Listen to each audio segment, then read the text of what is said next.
एक बार फिर आपका स्वागत है। 8 बजे में हमारा डिबेट नंबर 2 का वक्त है। आरएसएस के मुखपत्र ऑर्गेनाइजर में फिर एक विवादित लेख छपा है। एफटीआईआई में नियुक्त चेयरमैन गजेंद्र सिंह चौहान का विरोध करने वाले छात्रों को हिंदू विरोधी बताने के बाद अब आईआईटी और आईआईएम देश के दो सबसे बड़े प्रतिष्ठित educational institute professional educational institutes पर निशाना साधा गया है। इस संस्थानों को कांग्रेस और लेफ्ट पार्टियों के कब्जे में होने का आरोप लगाते हुए इस बात की ओर इशारा किया गया है कि ये संस्थान हिंदू विरोधी गतिविधियों का अड्डा बन रहे हैं। क्या वाकई में ये सच है? आपकी गले ये तर्क उतरता है? पहले ये रिपोर्ट देखिए, फिर इस पर बड़ी बहस।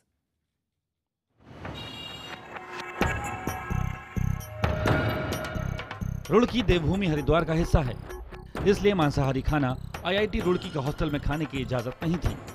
लेकिन कांग्रेस शासित यूपीए सरकार ने आईआईटी रुड़की में मांसाहार खाना शुरू करवा दिया।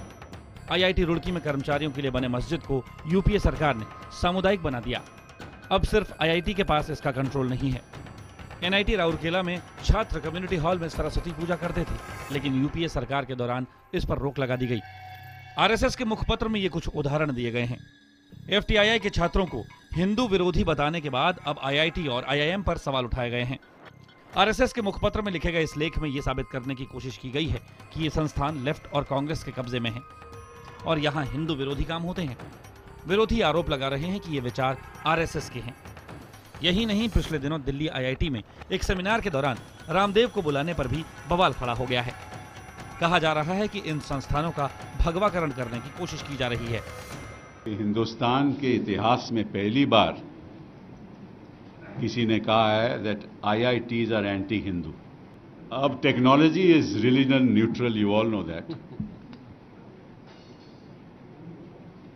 और how can IITs be anti Hindu जब बाबा रामदेव IIT पे हैं?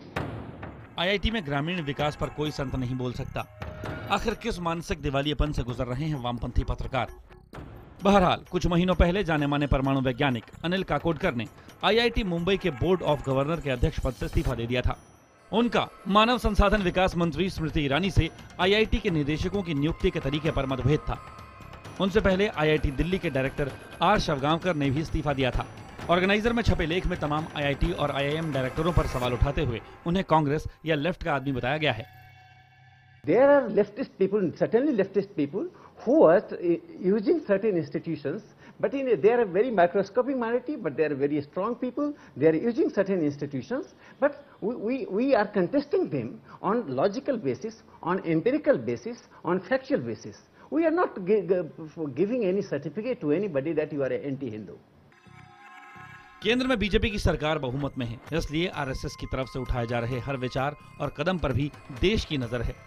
तमाम संस्थानों और शिक्षा में एक खास विचारधारा के प्रभाव की लड़ाई आज की नहीं है। आरएसएस पहले देश की शिक्षा में एक तरफा तौर पर लेफ्ट के प्रभाव का आरोप लगाता रहा है। अब कुछ ऐसे ही आरोप उस पर लग रहे हैं। Bureau report, IBN 7। और अब इस बड़ी खबर पर बहस करते हैं। हमारे साथ कुछ खास मेहमान हैं, उनका परिचय आपसे कराता हूं। ऑर्गेनाइजर जो अखबार है उसमें इस लेख को लिखने वाले संदीप सिंह मेरे साथ जुड़ रहे हैं। हमारे साथ आरएसएस के विचारक प्रोफेसर राकेश सिन्हा जुड़े हुए हैं। हमारे साथ आईआईएम अहमदाबाद के प्रोफेसर अनिल के गुप्ता मेरे साथ जुड़ रहे हैं।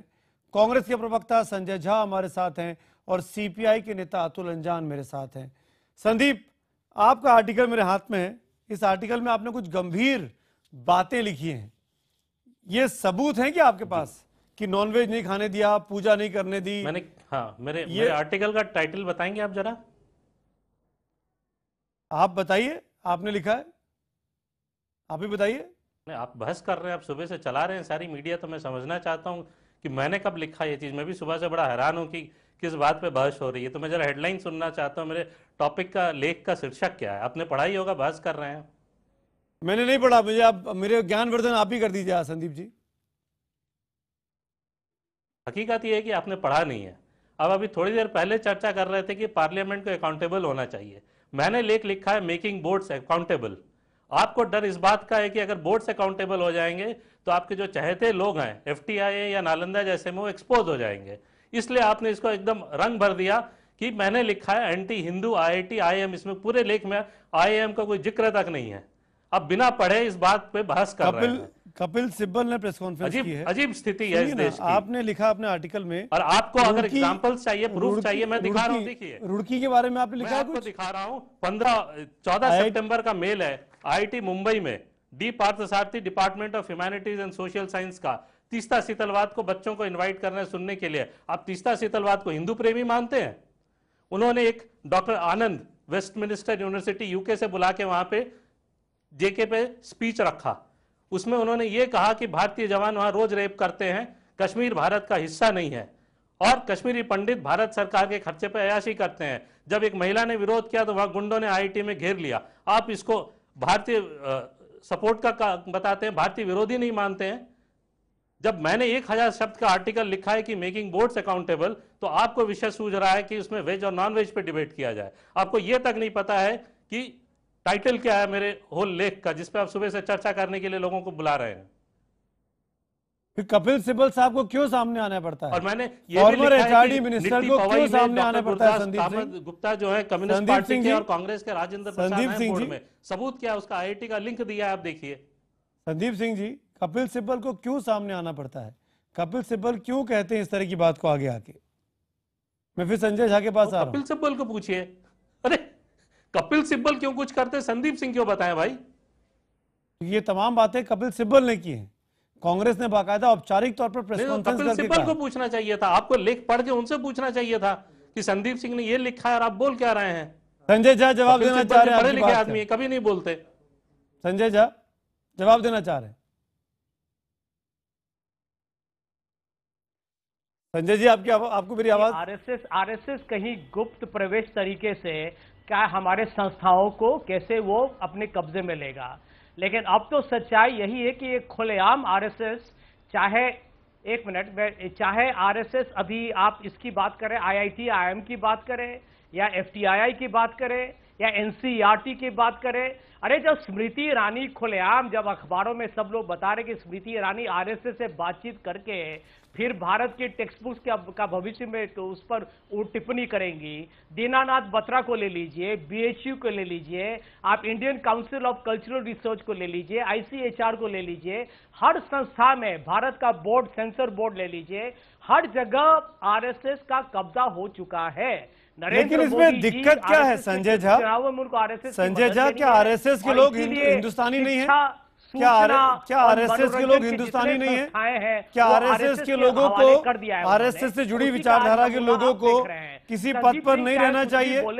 सच्चाई तो है कि बताइए ना संजय झा, इस बात का जवाब दीजिए। लेख में कि आपने गजेंद्र चौहान की आलोचना या समीक्षा की तो आप हिंदू के विरुद्ध हैं, आप देश के विरुद्ध हैं। इससे बड़ा बेतुका इतने दिनों से वेटिकन से पूछ के कांग्रेस अपॉइंट कर रही थी हर जगह लोगों को, वो चलता था संजय झा को। अगर आरएसएस अपॉइंट कर रहा है तो आपको तकलीफ है? जिसको भी अपॉइंट किया उस पर ऐसे वाद विवाद नहीं हुए, क्योंकि हमने ऐसे लोगों को अपॉइंट किया जिनमें अमृता सेन को किससे पूछ के किया? और अमृता सेन ने जो घपला किया नालंदा यूनिवर्सिटी में, उस पर क्यों नहीं कार्रवाई की जा रही है? आप क्यों बचाते रहे अमृता सेन को? शख्स को हमने एफटीआई का चीफ नहीं बनाया। सईद मंजा और गजेंद्र चौहान का आपने अमृता सेन को क्यों एफटीआई में 8 साल से बच्चे पढ़ के नहीं निकले? वहां पे जो धांधली करी है बोर्ड ने, उसमें क्यों नहीं इंक्वायरी हो रही है? जो 8 साल से बच्चे पढ़ के नहीं निकले, उन चेयरमैन पे क्यों नहीं इंक्वायरी होती है कि 8 साल में बच्चों को क्या हुआ? संजय जी, इसलिए आप एक मिनट, मेरे पास 3 पैनलिस्ट और हैं, उनके पास जाना चाहूंगा। प्रोफेसर अनिल गुप्ता, मैं आपसे पूछूंगा, क्या आपको भी इस बात का डर है कि कहीं ना कहीं एक खास विचारधारा के लोगों को आगे बढ़ाया जा रहा है तमाम प्रोफेशनल इंस्टीट्यूट्स में लाकर, और उस विचारधारा से क्या हिंदुस्तान को खतरा होना चाहिए? देखिए, पहली बात तो ये कि किसी को भी ये डर जब ही होगा जब उनका आत्मविश्वास कमजोर होगा।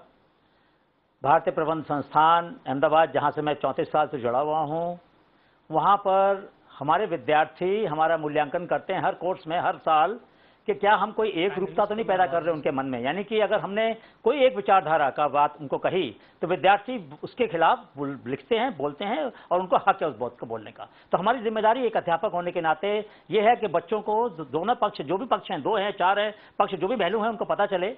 उसके बाद अगर मुझे अपनी राय देनी है तो मैं अपनी राय दूं। तो मुझे तो कोई डर लगता नहीं इस बात का कि कोई भी एक वर्ग विशेष के लोग हमारे यहाँ संस्थाओं पर हावी हो जाएंगे। मैं बिल्कुल डर नहीं मानता इस बात का। ना ही मैं ये मानने को तैयार हूं कि हमारी संस्थाएं, हम लोग जमीन से नहीं जुड़े हुए हैं, ये भी कहना गलत है।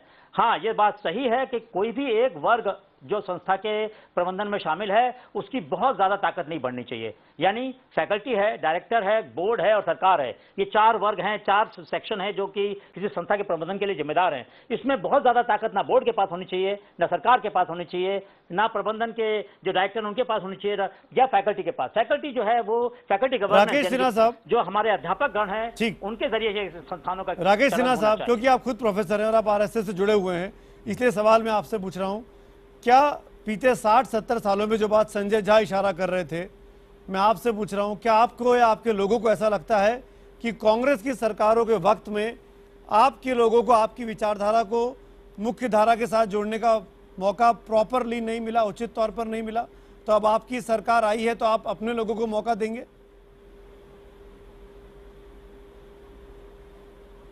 देखिए, आरएसएस की विचारधारा से जुड़े हुए लोगों का एक्सक्लूजन की बात तो दूर, मैं कह रहा हूं केपी जायसवाल जैसे इतिहासकार कहां खो गए। केपी जायसवाल का कंट्रीब्यूशन आपको मालूम है, लेकिन मार्क्सवादी या नेहरूवादियों को केपी जायसवाल का नाम मालूम नहीं है। विश्व के इतिहास में जिस व्यक्ति ने एक मील स्तंभ क्रिएट किया है, ऐसे दर्जनों और सैकड़ों उदाहरण हैं। जब हम अपने विरासत की बात करते हैं तो इनको लगता है भगवाकरण हो रहा है, तो मैं कहता हूं विरासत को स्थापित करना यदि भगवाकरण है तो यह बार बार स्थापित होगा। दूसरी बात मैं कहना चाहता हूं, लगता है विरोधियों की और मीडिया की घड़ी 1960 में रुक गई।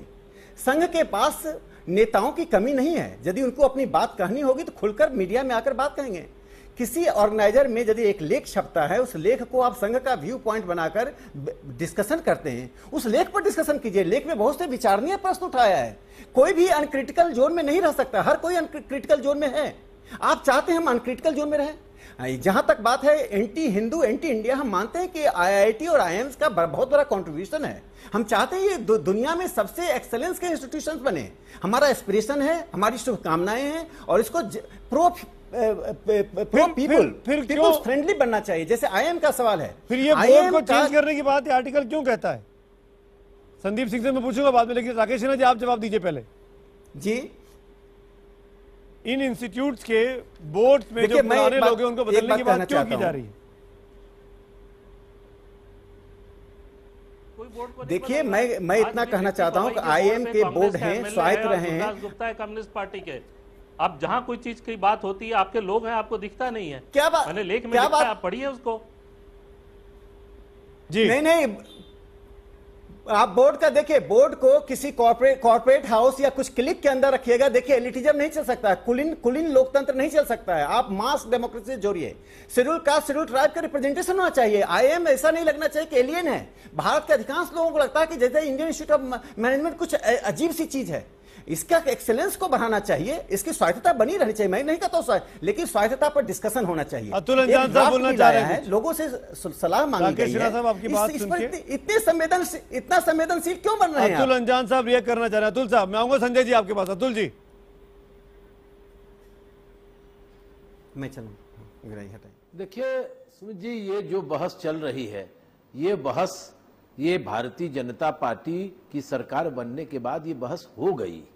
अभी कल भाषण किया विश्व हिंदू परिषद के सिंघल जी ने कि 600 साल के बाद हमारी विचारधारा की सरकार आई है, लिहाजा अब चूकने की जरूरत नहीं है, अब न चूको चौहान। सारे के सारे एजुकेशनल अतुल जी की एक आदत है, विषय पे बात नहीं करते हैं। आप आईएम पे जो मैंने सवाल उठाया उसका जवाब नहीं दे रहे हैं।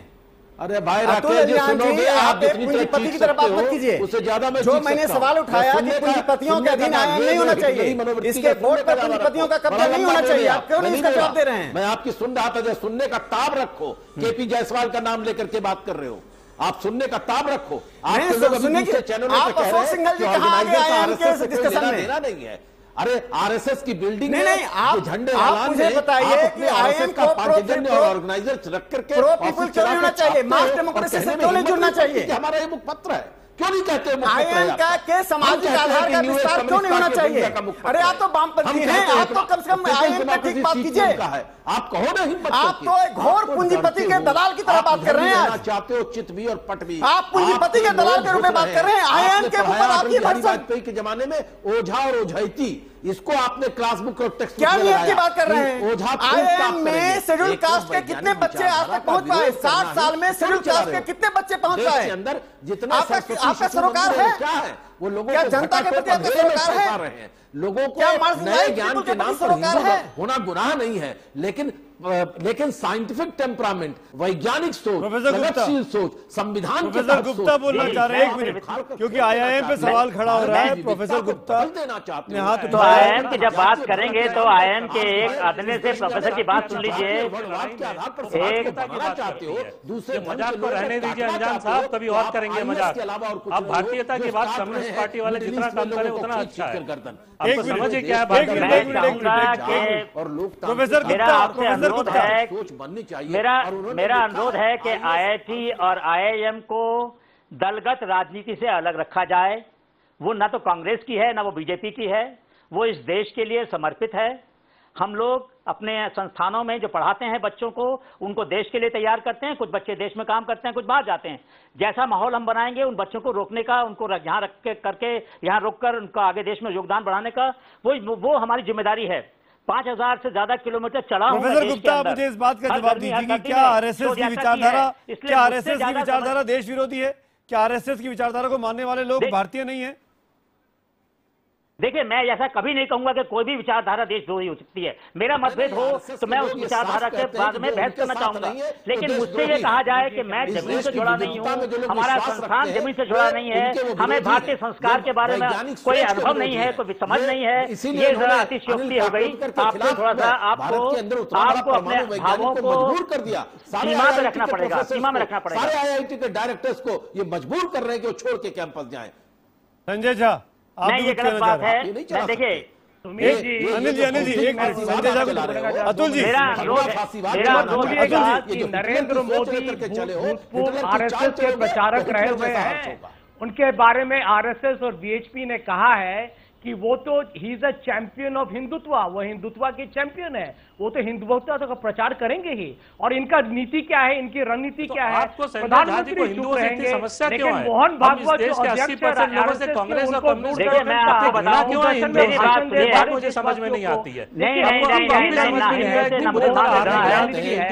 प्रधानमंत्री विकास की बात करें और आरएसएस अगेंस्ट बोलने के लिए खड़े हो जाते हैं, बड़ा आश्चर्य लगता है समझ आपकी बातों से। मुझे बड़ा दुख है, आपको हिंदू होने पर शर्म आती है कि हम धर्म बदल लीजिए, हिंदू बनिए, हिंदू वाली मत दिया। और हम यहाँ चर्चा कर रहे हैं बोर्ड से अकाउंटेबल उस पे करी जाए। अतुल बीएचपी ने कहा सारी दुनिया की बात है, बोर्ड के अकाउंटेबल बनाना चाहते हैं। संदीप जी एक एक करके बात करते हैं, सवाल पूछा जाएगा, आप अनकंफर्टेबल हो रहे हैं। एक एक करके बात करते हैं। चारों लोग आप एक साथ बोल रहे हैं, एक ही भी आवाज नहीं आ रही थी। बोर्ड की अकाउंटेबिलिटी निश्चित है, बोर्ड की प्रोफेसर गुप्ता चाहिए। Professor Gupta first. देखिए, मेरा अनुरोध सिर्फ मैं इतना ही कहूंगा, मैं 3-4 बातें आपसे कहूंगा। पहली बात, बोर्ड अकाउंटेबल होना चाहिए, इसमें कोई गलत बात नहीं है, और इसकी मांग करना कोई भी गलत बात नहीं है। कोई भी इंस्टीट्यूशन होती है, हर एक स्टेक होल्डर को अकाउंटेबल होना चाहिए। सरकार को भी अकाउंटेबल होना चाहिए। सरकार को भी समझना चाहिए कि जो संस्थाएं पूरी तरह सरकार के काबू में हैं, जिनका नियंत्रण पूरी तरह उनके पास है, उनमें अगर वो उत्कृष्टता पैदा नहीं कर पाए तो जरूरी नहीं है कि वो और ज्यादा कंट्रोल बढ़ाकर जो उत्कृष्टता पैदा कर पाएंगे। तो जो ऑटोनॉमी है, जो हमारी स्वायत्ता है, उसका सम्मान करें। और जहां भी बातचीत, आपको लग रहा है कि आपकी स्वच्छता के साथ खिलवाड़ हुआ है? स्वायत्तता को कॉम्प्रोमाइज करने को कहा गया बीते 1.25 साल में? खिलवाड़ नहीं हुआ है, खिलवाड़ की कोशिश हुई थी। सिर्फ एक प्रस्ताव रखा गया था, हमने अपने मत दिए उस पर, हमारी संस्थान ने भी दिए, हम लोगों ने व्यक्तिगत मत भी दिए उसके अंदर। और हमारा यह मानना है कि सरकार शायद उन पर विचार कर रही है गंभीरता से, और मुझे पूरा विश्वास है कि सरकार नहीं चाहेगी कि हर निर्णय आईआईएम का या आईआईटी का सरकार की अनुमति से हो। लेकिन मैं इतना जरूर कहूंगा कि हम एक कमेंट ले लूं, मुझे वाइंड अप करना है। जी बोलिए प्रोफेसर। आपको मैं एक इतनी सी बात बता दूं कि हमारे यहाँ कभी भी कोई दखल, राजनीतिक दखल नहीं हुआ है। हमारे यहाँ किसी पार्टी ने कभी दखल देने की कोशिश नहीं की है। हम अमित शाह और मुकुल सिन्हा के बीच में बहस करते हैं अपनी क्लास के अंदर, दोनों को आपने बुलाया जाता है, दोनों पक्ष सामने रखते हैं विद्यार्थियों के सामने। हमारी समझ जो है वो ये है कि विद्यार्थियों को हर पहलू समझने का मौका मिलना चाहिए। ठीक है, संदीप सिंह अपनी राय फिर बना सकते। संदीप सिंह जवाब दीजिए। हेलो संदीप सिंह, जवाब देना चाहेंगे प्रोफेसर गुप्ता की बातों का? हाँ, वहां पे दोनों पक्षों को रखा जाता है, दोनों किसी भी सरकार ने इंटरवीन नहीं किया है। क्योंकि आप ये इल्जाम लगाते हैं आपकी अपना आवाज आर्टिकल। रुक रुक के आ रही है, बट मैं दो चीजें कहना चाहूंगा कि मैंने लेख में कहीं नहीं कहा है, मैंने सिर्फ ये कहा है कि बोर्ड अकाउंटेबल होना चाहिए, जो प्रोफेसर गुप्ता अग्री करते हैं। और आपकी जानकारी के लिए बता दूं कि मैं खुद IIM बैंगलोर में पढ़ा हूं, तो ऐसा नहीं है कि मुझे नहीं पता कि क्या हो रहा है और क्या होता है। और मैंने बहुत साफ साफ वहां पर लिखा है कि बोर्ड को अकाउंटेबल होना चाहिए। आपको फालतू का बहस का मुद्दा बनाना था शायद, तो आप इन लोगों को बटोर लाए और किसी और डायरेक्शन में बहस ले जा रहे हैं। मेरा सिंपल सा सवाल है कि बोर्ड को अकाउंटेबल होना चाहिए, क्योंकि जैसे प्राइवेट कंपनीज में शेयर होल्डर होता है, ऐसे यहाँ इनकम टैक्स पेयर भी स्टेक होल्डर है, और हर बोर्ड को अकाउंटेबल होना चाहिए। आज हम नालंदा का स्कैम और FTI में देखते हैं संदीप जी, आप लगातार इस बात को कह रहे हैं कि जबरदस्ती की हम बहस कर रहे हैं। आपके आर्टिकल में आपने NIT राउरकेला का जिक्र किया, पूजा होती थी यूपीए के दौरान में, पूजा रुकवा दी गई। करने का काम नहीं ये आर्टिकल का हिस्सा नहीं है, मेन आर्टिकल भाई आप ही के आर्टिकल में छपा है, आप ही की बैनर के साथ छपा है, आप ही की बैनर के साथ छपा। संदीप जी, आप बार बार ये कैसे कह सकते हैं? ये तो बड़ी दयनीय स्थिति है हमारी। चलिए ठीक है, हमारी दयनीय स्थिति आप जो चाहे कहलवा लीजिए, हम आपसे सवाल करें तो दिक्कत हो जाए। ये देखिए, कैमरा से देखिए, मैं आपको दिखा रहा हूँ लेख। खेल रहे संदीप जी, और उसके बाद कह रहे हैं कि लेख देखिए, मैं आपको दिखा रहा हूँ। तो आप कह रहे हैं ऑर्गेनाइजर ने गलत छापा? बंटवारे का खेल खेल रहे हैं संदीप जी, आप ये कह रहे हैं ऑर्गेनाइजर ने गलत छापा? संदीप जी, आप ये कह रहे हैं ऑर्गेनाइजर ने गलत छापा? आप ये कह रहे हैं ऑर्गेनाइजर ने गलत छापा? संदीप जी, आप ये कह रहे हैं ऑर्गेनाइजर ने गलत छापा? आप ये कह रहे हैं ऑर्गेनाइजर ने गलत छापा? संदीप सिंह, अब सब एक साथ बोल रहे हैं, मैं सुन नहीं पा रहा हूँ। अगर एक-एक करके बोलेंगे तो सुन पाऊंगा। अब कैसे सुनेंगे आप? संदीप सिंह जी, क्या ऑर्गेनाइजर ने आपका आर्टिकल गलत छापा? आखिरी सवाल संदीप सिंह। बात का जवाब नहीं देंगे सुमित जी, नहीं देंगे की कोशिश करेंगे, कहेंगे कि हम सुन ही नहीं पा रहे कि आप क्या बोल आपकी रहे हैं। आवाज रुक रुक के आ रही है, आप पूछिए आपको क्या जवाब चाहिए। मैं अपने आर्टिकल अब आप नहीं बोलेंगे, और मैंने जो लिखा उसका दो उदाहरण हम तो चाह रहे हैं कि आप, अगर ऑर्गेनाइजर ने आपका आर्टिकल गलत छापा तो आप ऑर्गेनाइजर पर मुकदमा कर दीजिए। आप वो करेंगे नहीं, अगर लिखा है तो उसको ऑन करिए, आप बच्चे नहीं जा सकते। अकाउंटेबल होना चाहिए। आप नहीं चाहते हैं कि आपके बोर्ड अकाउंटेबल, तो हम सब कह रहे हैं, इस पर कोई बहस नहीं कर रहा। आपने बोर्ड की बात सही नहीं, सब एक राय है। माफी चाहता हूँ, माफी चाहता हूँ संजय झा, अतुल रंजन, संदीप सिंह और प्रोफेसर गुप्ता, मेरे वक्त की कमी है, थैंक यू सो मच। कुल मिलाकर हम सब ये कोशिश करते हैं कि कोई भी संस्थान हो उसकी अकाउंटेबिलिटी जरूर होनी चाहिए, जिस पर कोई बहस नहीं है। लेकिन जब अकाउंटेबिलिटी के नाम पर उस पर इल्जाम लगे, गंभीर आरोप लगे, तो क्या ये सवाल करना किसी भी लेखक से, किसी भी ऑथर से गलत है? आप भी सोचिएगा और बताइएगा।